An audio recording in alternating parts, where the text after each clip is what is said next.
notre pays. Il faut agir pour le protéger, pour notre peuple, pour notre chez nous, pour le Canada d'abord. Merci beaucoup.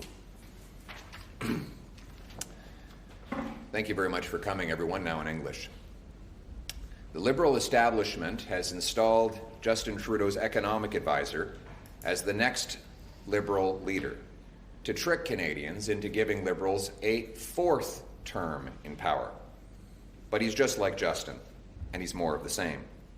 We have the same Liberal MPs, the same Liberal advisors, the same Liberal promises, who will produce the same Liberal results. Doubling housing costs, doubling the debt, doubling lineups at food banks, enriching the global elites at the expense of the working class, and making our economy more helpless and reliant on the Americans than ever before. Now, Mark Carney is trying to hide from his record over the last 5 years of advising Trudeau in favor of raising carbon taxes, money printing inflation, and blocking resource projects, all while he moved his company headquarters and jobs to the United States. You know, it's ironic. Mr. Carney is trying to distract from his many scandals and conflicts of interest, as well as his disastrous record as Justin Trudeau's economic advisor, by talking about Trump. He's the guy that sold out to Trump. 6 days after Donald Trump threatened Canada with tariffs to steal our jobs, Mark Carney announced to Brookfield shareholders that he would move his headquarters from Canada to New York. And when you asked him about it, he lied to your face. We got it in writing, and we proved it. He sold out Canada. He put his profit ahead of our people. And he did exactly what Donald Trump wanted. Never before have we had a prime minister so conflicted and compromised, and yet so little scrutinized. Just like when he supported carbon taxes in Canada while investing in American coal.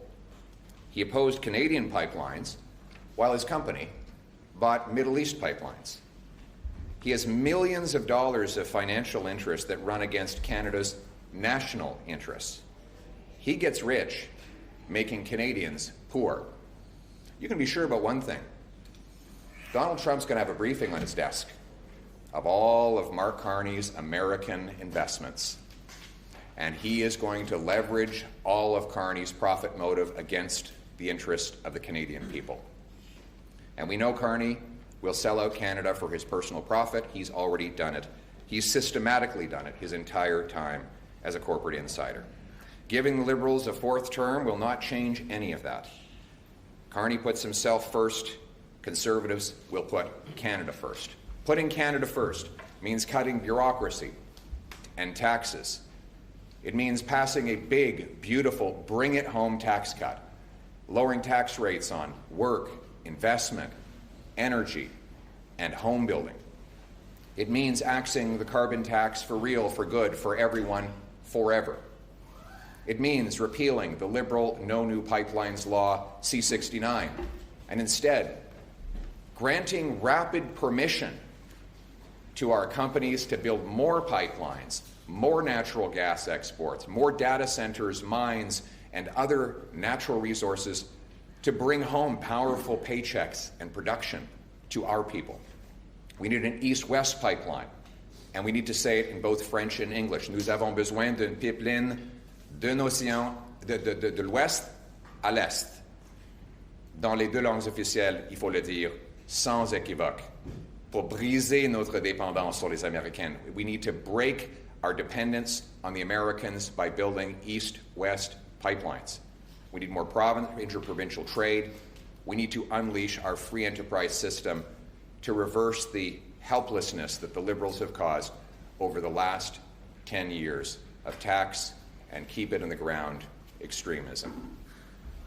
More than anything, we need to bring back the Canadian promise. In a country where we trade with each other, we produce our own resources, we build homes for our people, we protect our weak and vulnerable while standing up to the Americans abroad. The Canadian promise is that anyone from anywhere can achieve anything. That hard work gets you a great life in a beautiful home, on a safe street, protected by solid borders and brave troops under a proud flag. Canada, let's bring it home.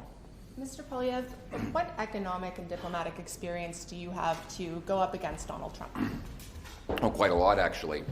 So I was the Minister of Jobs and Housing in the Harper government, during which time housing cost half as much as it does today. I helped Mr. Harper cut the GST, cut income tax, cut business tax, and balance the budget. Over my time in Parliament, I've been scrutinizing and studying the books on the Public Accounts Committee, the Operations Committee, the Finance Committee. And if you want any proof that my economic ideas are the best, the Liberals are all trying to pretend that they're copying them right before the election. All the big economic questions of the last 5 years, Mark Carney has been wrong and exactly wrong, and I have been right. I said 5 years ago the money printing would cause inflation. He said deflation was on the horizon. I turned out to be right. I said the carbon tax would drive up food prices, and it did. Drove them up 37% faster in Canada than in the United States of America. I was the first parliamentarian to predict that we would have the inflation crisis, while Carney, Freeland, Trudeau, and others were saying that we would not. I was the first one to be, along with my Conservative colleagues, fighting for pipelines. Pipelines now everyone claims that they support after opposing them for the last 10 years. So if Mr. Carney is so smart on economics, how is it that he was so wrong for so long on all of the economic issues? One thing I don't have experience with is taking jobs out of Canada, moving them to the United States, selling out our resource workers to support Middle Eastern resource workers. That's not the kind of experience that I have, but that's not the kind of experience that we want. Despite what you're saying, recent polls are showing that more Canadians trust Mark Carney to deal with Donald Trump rather than you. Why do you think your message is not cutting through and getting through to Canadians? Canadians have a choice in the next election.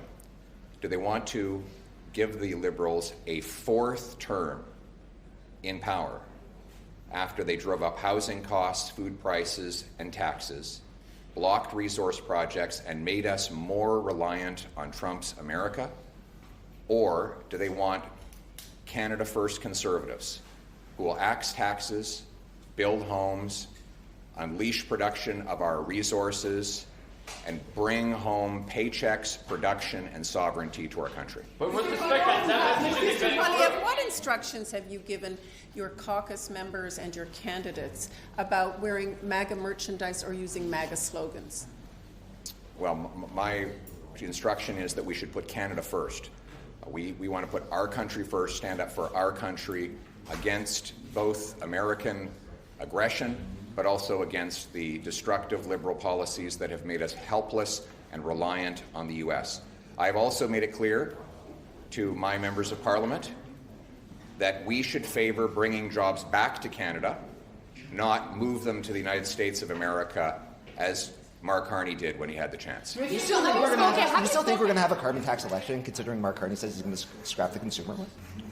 We are going to have a carbon tax election because Mark Carney has proposed to add another industrial carbon tax on top of the existing one. In days, Donald Trump could impose tariffs on Canadian steel.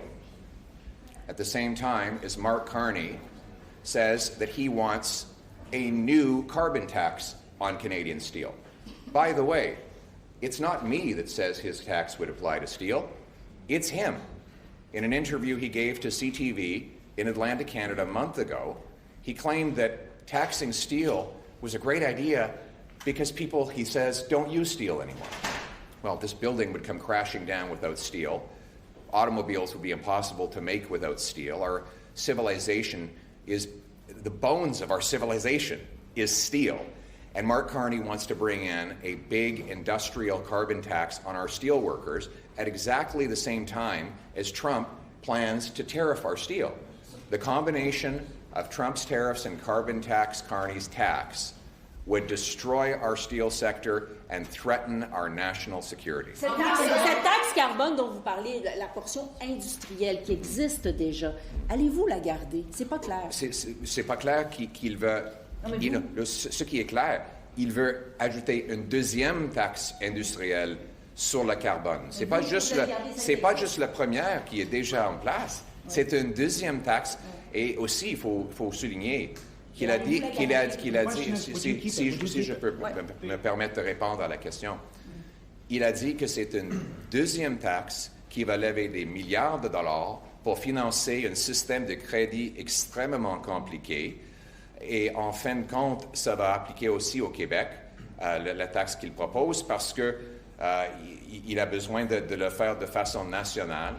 Il doit expliquer comment nos travailleurs vont compétitionner contre les Américains avec une deuxième taxe carbone sur nos industries à travers le Canada. En ce qui concerne notre programme pour les élections, vous allez le voir après que l'élection est déclenchée. Last question. What do you think about Doug? I asked Mr. Harper about Mr. Carney saying that Mr. Harper offered him the post of finance minister. Mr. Harper confirmed to me that Mark Carney has taken credit for things he has not done, But specifically, and that if I could, he said that Mr. Carney he was astonished really at how Mark Carney took credit for things he never did. And at the same time, we know this is a pattern for Mr. Carney. He claimed that he helped Paul Martin balance the budget in 1998. Well, Mark Carney wasn't even in the country or working for the government at that time. He didn't join the government as a bureaucrat until 2004. So this is a consistent pattern of Mark Carney lying to the Canadian people. You know what I find interesting about Mark Carney? He doesn't want to take responsibility for the things he actually did, like advising Trudeau for the last 5 years. But he wants to take credit for things he did not do, like managing Canada's financial policies under the Harper I just want government. to clarify because Thank you very Mr. much. Harper is not okay.